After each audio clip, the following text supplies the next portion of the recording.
Olá, boa noite. Eu sou Rosiane Kennedy. A partir de agora você confere com a gente as notícias que circularam hoje nos corredores do poder. Supremo Tribunal Federal suspende parte do indulto natalino assinado pelo presidente da República, Michel Temer.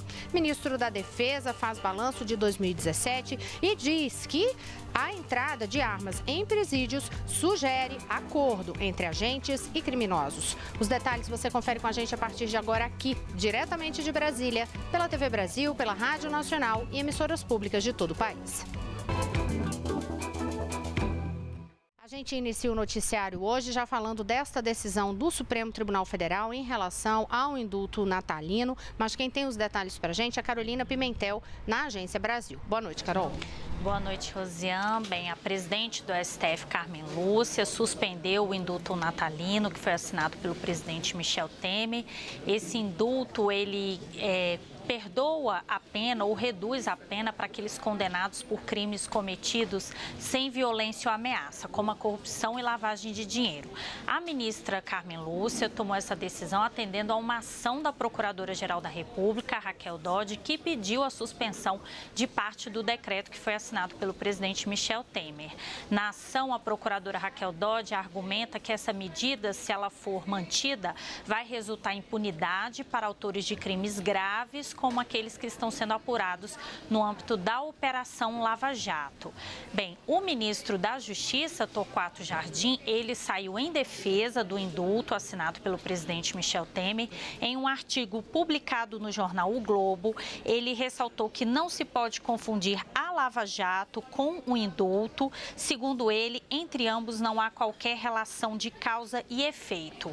Ele disse também que o limite de concessão do benefício do indulto é 25 de dezembro deste ano. Então, o que impede que pessoas denunciadas com processos ainda em fase de investigação sejam beneficiadas? Rosiane.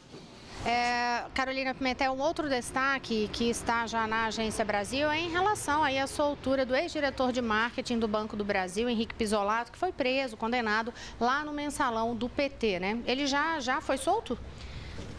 Sim, Rosiane, já foi solto. Ele deixou a penitenciária da Papuda hoje, no início da tarde de hoje, por volta das 2 horas, e agora vai cumprir a pena, o restante da pena, em liberdade condicional. Bem, numa decisão divulgada ontem, o ministro do Supremo Tribunal Federal, Luiz Roberto Barroso, entendeu que Pizzolatto cumpriu todos os requisitos e concedeu a ele o benefício de cumprir o restante da pena em liberdade condicional. Pizzolatto foi condenado a 12 anos e 7 meses de prisão, além de multa pelos crimes de corrupção passiva, peculato e lavagem de dinheiro no processo do mensalão.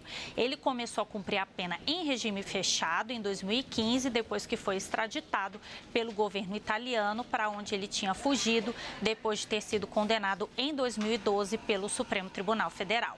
Rosiane. Obrigada. Outros detalhes você confere no site agenciabrasil.abc.com.br. E a gente segue hoje fazendo retrospectiva de 2017. Vou pegar aí esse ambiente de judiciário, de ambiente de investigação, para ressaltar aí a retrospectiva do Rio de Janeiro. Maurício de Almeida fez um balanço para a gente sobre a situação do ex-governador Sérgio Cabral.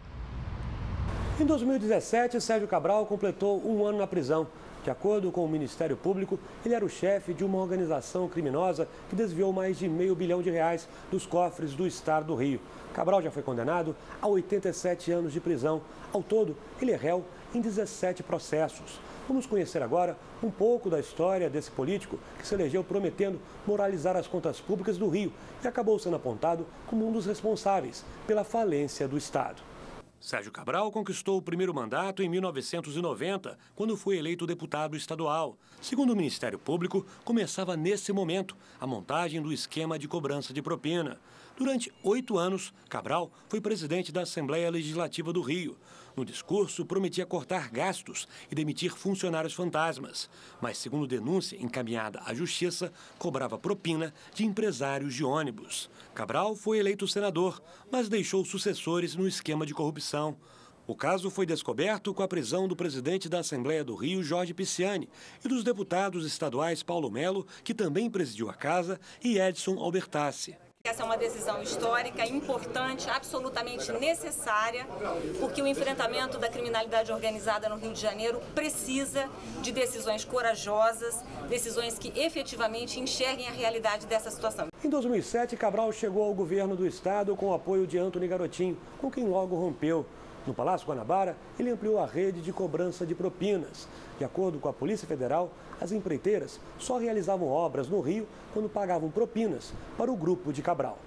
Os pagamentos podiam ser em dinheiro vivo ou em presentes, como um anel avaliado em R$800 mil, comprado em Mônaco pelo empresário Fernando Cavendish.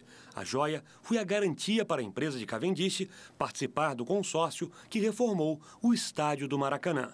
Essa foto, tirada em outra viagem à Europa, se transformou em símbolo da ostentação do grupo ligado a Cabral.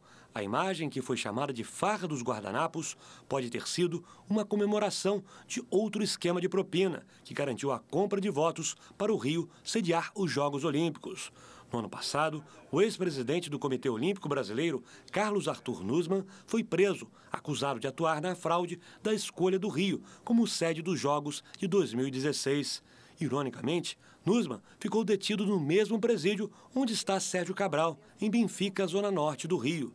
Em 2017, o ex-governador Cabral foi condenado pela primeira vez pelo juiz Sérgio Moro, em Curitiba, num dos processos da Lava Jato. Na Justiça Federal do Rio, aconteceram outras 2 condenações. Em novembro, Cabral completou 1 ano na prisão. Do lado de fora, teve festa para comemorar a data, com bolo, salgadinho, espumante e até fogos de artifício.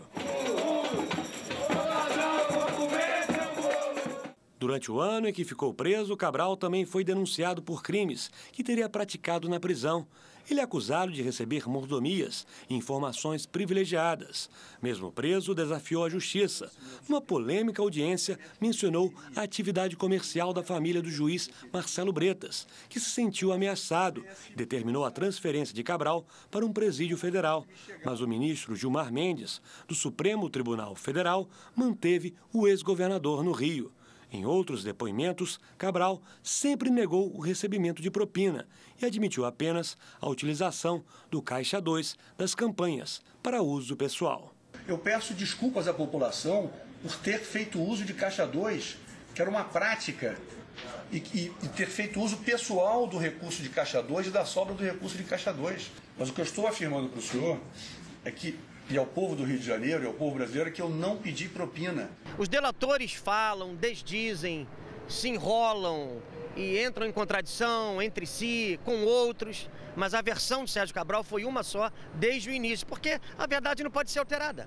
Já o amigo de infância de Cabral, Carlos Miranda, que é apontado como gerente da propina, fez um acordo de delação premiada e confirmou que o ex-governador era o chefe da organização criminosa. Eu realmente tinha a função de coordenar os recolhimentos de receitas e as despesas do ex-governador Sérgio Cabral e orientei o Bezerra, quando ele passou a trabalhar diretamente comigo, a buscar esses recursos nos diversos lugares que eram combinados. Esses valores, a que título esses valores eram repassados para o senhor Sérgio Cabral? Era título de propina. Em 2018, certamente Sérgio Cabral vai voltar a ser assunto aqui no Corredores do Poder. Afinal, mesmo preso, ele continua tendo uma grande importância política no Rio de Janeiro e no Brasil, principalmente em ano de eleição. Ô Maurício, agora Maurício fala com a gente diretamente da redação do Rio. Me diz uma coisa, esse ano também foi um ano que aí o Rio de Janeiro viu 3 ex-governadores presos, né?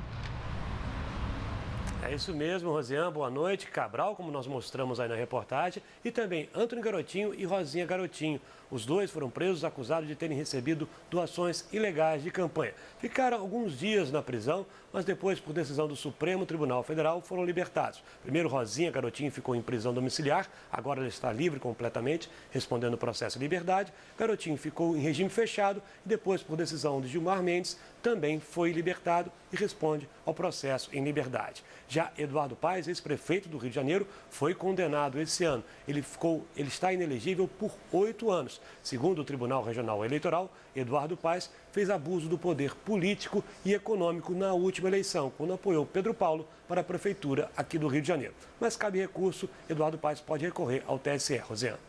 Obrigada, Maurício de Almeida. Olha, a gente segue em retrospectiva para lembrar que, por exemplo, outro fato no Rio de Janeiro este ano foi a prisão do mega empresário Eike Batista. O ano começou com a posse dos prefeitos e a gente teve logo no início do ano, também no mês de janeiro, aquele surto de febre amarela. Henrique Bolg, que é nosso produtor editor, ele fez aí uma coletânea em fotos da retrospectiva mês a mês. Vamos ver o mês de janeiro. 2017 começou com um massacre que deixou 56 mortos no complexo penitenciário Anísio Jobim, em Manaus. Autoridades estaduais atribuíram a matança à guerra de facções. Dias depois, em 14 de janeiro, outra rebelião causou a morte de 26 presos na penitenciária estadual de Alcaçuz, área metropolitana de Natal. Em 15 dias, foram mais de 100 mortes em prisões de todo o país. No dia 17, o governo federal autorizou o uso das Forças Armadas para reforçar a segurança nos presídios. Em 19 de janeiro, uma tragédia chocou o país.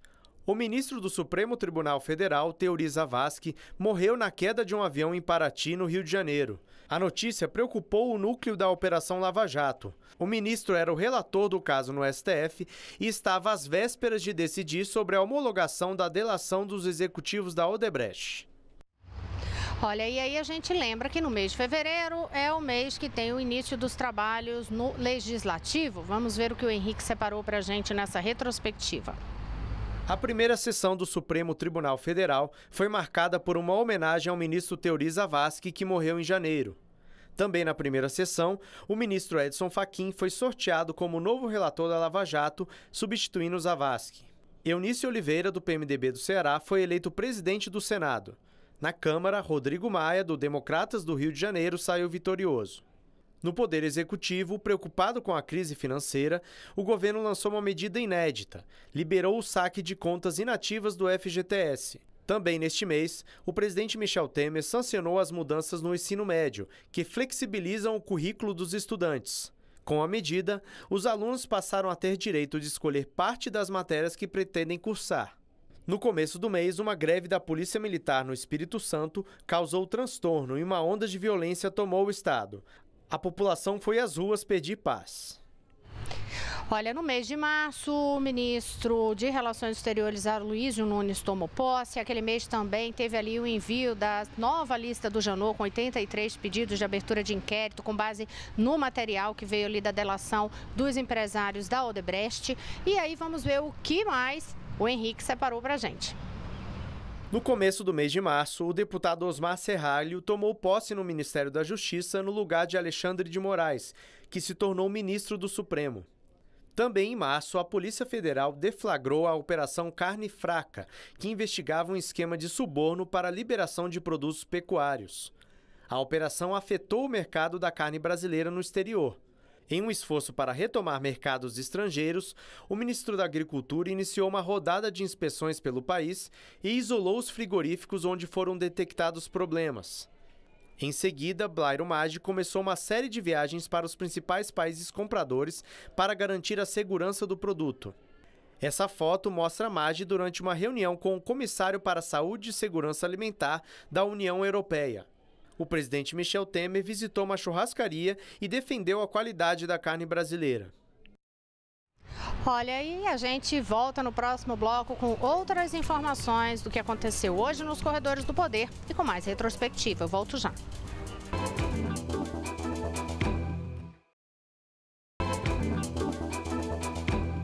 Olá, estamos de volta. Eu sou Rosiane Kennedy. Você confere com a gente as notícias que circularam hoje nos corredores do poder. Uma das informações foi justamente um balanço feito pelo ministro da Defesa, Raul Jungmann, que fez um balanço do ano de 2017, falou muito sobre o enfrentamento a essa questão da segurança no Rio de Janeiro e falou sobre a questão das armas nos presídios. Daniele Popov acompanhou essa entrevista. Boa noite, Dani. O que ele disse? Pois é, Rosiane, boa noite. O ministro Raul Jungmann disse hoje que a quantidade de armas encontradas pelos militares das Forças Armadas em inspeções nos presídios em todo o país sugere que haja algum tipo de acordo, algum tipo de conluio entre agentes de segurança e os prisioneiros. O ministro, nesse balanço, falou que foram feitos 11 mil militares das três forças, das Forças Armadas, fizeram inspeções durante todo o ano de 2017 em 31 presídios federais de 6 estados e encontraram cerca de 11 mil armas. Foram 10.882 armas de fogo e objetos perfurantes. E, durante uma entrevista coletiva concedida aos jornalistas, o ministro Raul Jungmann questionou como é possível que essas armas tenham chegado lá. Vamos ouvi-lo. Como é que isso tudo entra dentro de um sistema que é de segregação, que é de isolamento e se permite que isso aconteça? Alguma explicação há de ter. E a que nos ocorreu no primeiro momento é que existe algum acordo tácito e ele tem que ser rompido, porque a criminalidade não se pode fazer acordo. Em primeiro lugar, trazendo esses dados a conhecimento público. E, em segundo lugar, esperar que providências sejam tomadas pelos governos ou então pelas autoridades judiciárias ou mesmo pelo Ministério Público. Agora, a opinião pública deve pressionar. Se pacto existe, ele tem que ser rompido. Não se faz acordo com o crime, de maneira nenhuma. O ministro acrescentou que, além de armas, também foram encontrados drogas e aparelhos celulares dentro dos presídios. Ele citou também uma possível compra da Embraer pela Boeing e disse que o governo não vê problema em parcerias comerciais entre as duas empresas ou com a Embraer e outras empresas, mas ele informou que o controle acionário da empresa é uma questão de soberania nacional. Bom, e ontem aqui nos Corredores do Poder nós falamos rapidamente sobre o pedido de demissão do ministro do Trabalho, Ronaldo Nogueira, mas nós vamos saber agora sobre o novo ministro do Trabalho. Quem tem as informações é Henrique Bolg. O deputado Pedro Fernandes, do PTB do Maranhão, vai assumir o cargo, segundo informou a liderança do partido. A posse está prevista para a semana que vem. A mudança acontece depois que o ministro Ronaldo Nogueira pediu demissão ontem. Ele disse que deixou o ministério para se candidatar nas eleições do ano que vem, provavelmente tentando um novo mandato como deputado. Em nota, o presidente Michel Temer agradeceu o trabalho de Nogueira no comando do ministério. Olha, e aí agora a gente segue no noticiário, mas a gente vai conferir informações de Sara Kines, na redação da TV Brasil em São Paulo. Ela gravou um boletim para a gente a respeito da aprovação do orçamento na Assembleia Legislativa de São Paulo, orçamento para o Estado no ano de 2018. Vamos conferir. A Assembleia Legislativa de São Paulo aprovou ontem à noite o orçamento do governo paulista para o ano que vem. O projeto de lei aprovado pelos deputados prevê para o estado de São Paulo quase 217 bilhões de reais disponibilizados em recursos. O valor é 5% maior que o deste ano que está terminando. O orçamento do estado de São Paulo é o segundo maior do Brasil, ficando atrás apenas da peça orçamentária da União.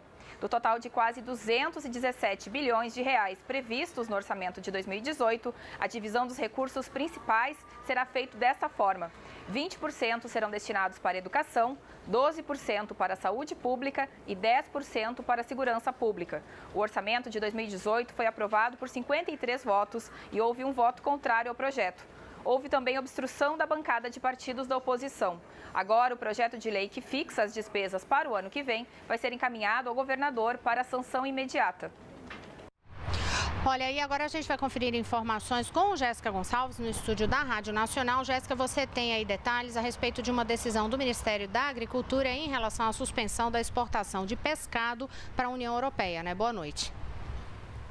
Boa noite, Rosiane. Pois é, essa decisão de suspender o pescado começa a valer a partir da próxima quarta-feira e foi tomada, segundo o governo, para evitar uma suspensão unilateral pela União Europeia. É que em setembro o Bloco Europeu fez uma auditoria em unidades do estado de Santa Catarina. Foram selecionadas 10 empresas e os fiscais encontraram problemas em 6 delas. Mas a fiscalização europeia é criticada pela Associação Brasileira das Indústrias de Pescados. Segundo a instituição, não é possível analisar a produção produção de todo um país com base em 10 empresas de um estado. Em resposta, o Ministério da Agricultura informou que vai pedir aos europeus que separem as exigências sanitárias em 2 grupos, peixes de captura e espécies de cultivo. Segundo o órgão, as autoridades europeias consideraram que os pescados fazem parte de um contexto único, mas as produções não podem ser tratadas da mesma maneira. De acordo com o órgão, no ano passado, o Brasil exportou 33 milhões de dólares de pescado. Os principais peixes vendidos para o exterior são lagosta, atum, tilápia e tamboril. A Associação Brasileira das Indústrias de Pescados reclamou da suspensão. Disse que se a decisão do Ministério da Agricultura não for revista em 4 meses, o impacto será uma perda de 900 milhões de reais em investimentos previstos para o ano que vem e a extinção de cerca de 20 mil empregos. Rosiane. Obrigada, Jéssica Gonçalves. A gente segue falando aí desse ambiente internacional. Como eu prometi ontem, hoje, Bernardo Carvalho traz a retrospectiva de 2017, especificamente sobre os Estados Unidos, o poder nos Estados Unidos. Olá, Rosiane. O fato mais importante, mais espetacular do ano foi a chegada de Donald Trump à presidência dos Estados Unidos. Ele tomou posse em 20 de janeiro e logo tentou cumprir algumas promessas de campanha.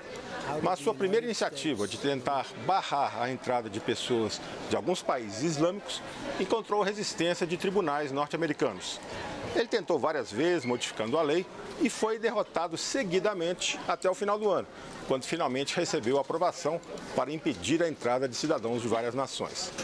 Trump sofreu outras derrotas dentro do país.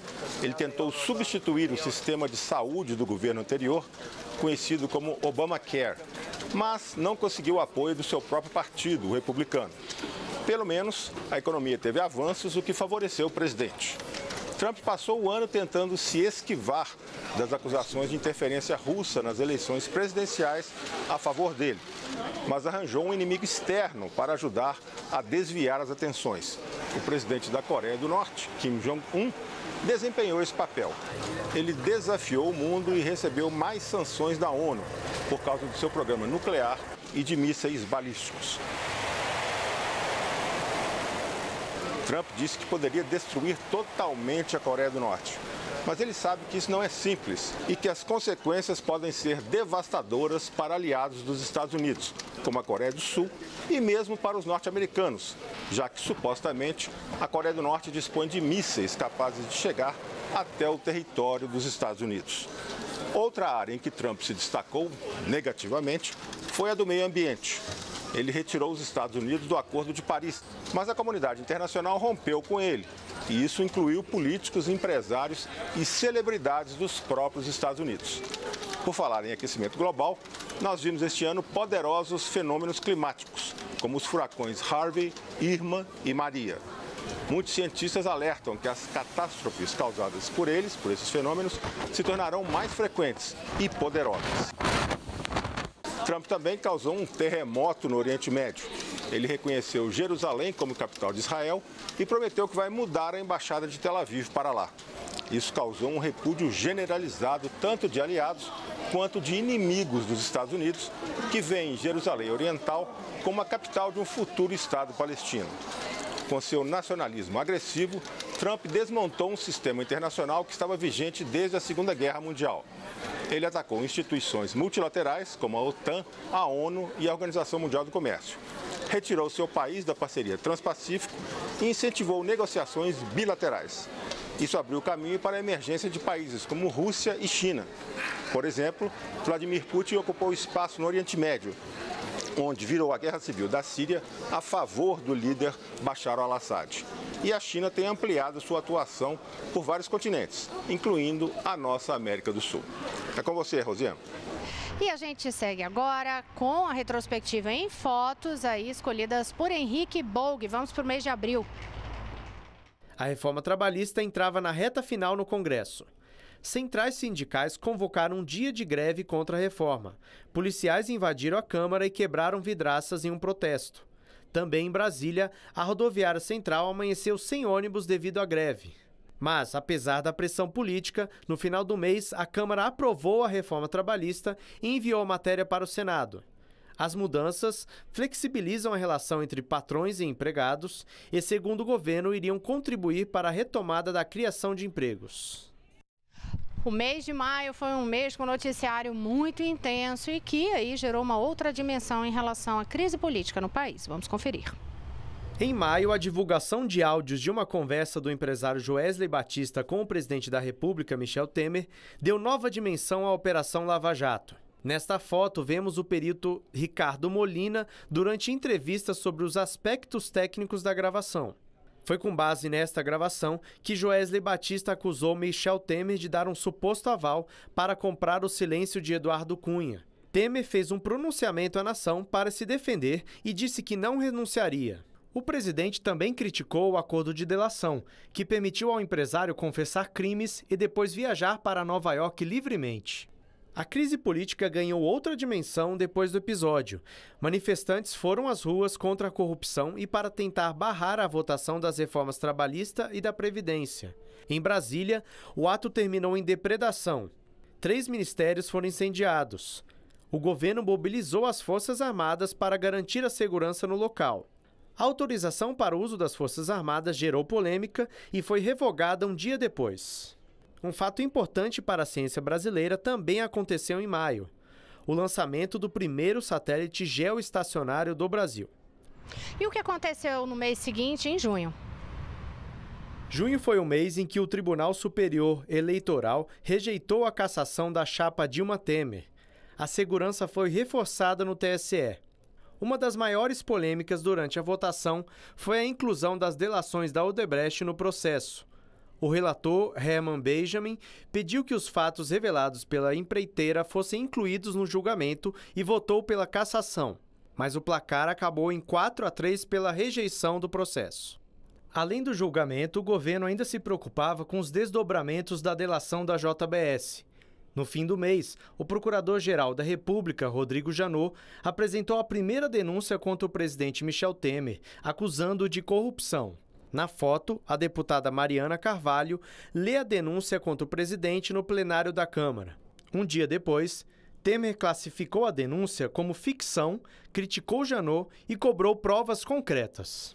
Outro político atingido pela delação da JBS foi o senador Aécio Neves. Ele foi afastado do mandato e o nome dele foi retirado do painel do plenário do Senado. Boa noite a todos. Até amanhã.